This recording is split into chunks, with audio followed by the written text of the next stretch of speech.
Got into a fight with my best friend on a camping trip. Not sure what to think now. Hey, everyone. Not sure if this is the right sub, but I needed to get this off my chest. A couple weekends ago, my best friend Liam and I went on a camping trip that had been planned for months. We've been friends since high school, and while we've had disagreements, this one got way more heated than I ever expected. We chose a quiet, semi-remote spot in the mountains. Nothing crazy, just a 2-hour hike from the trailhead. We got there early afternoon, set up camp, made a fire, and everything seemed fine. We were joking around, having a few beers, talking about life, relationships, all that usual stuff. Somewhere around PM, the mood started shifting. Liam brought up something that happened months ago, a time when I bailed on helping him move because I had a family thing. I thought we'd already talked about it and moved on, but apparently, he hadn't. He started going on about how he's always the one to step up when people need help,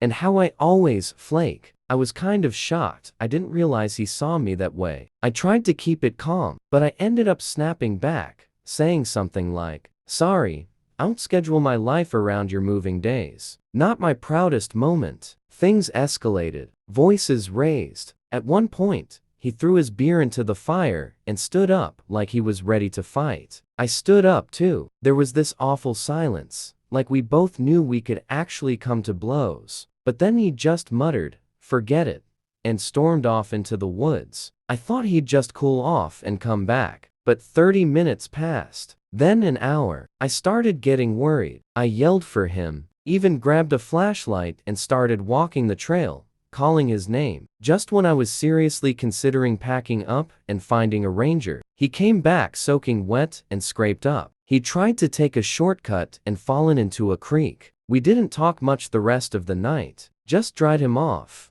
gave him dry clothes, and we sat in silence by the dying fire. The next morning, we barely said anything while packing up. Since then, we haven't really talked. A few awkward texts here and there. I'm not even sure if we're still friends. I guess I'm posting this because I'm wondering if anyone's gone through something similar. Can a fight like that ruin a friendship? Or do people bounce back from these things? Camping is supposed to bring people closer. I didn't expect it to feel like the end of something. Any advice?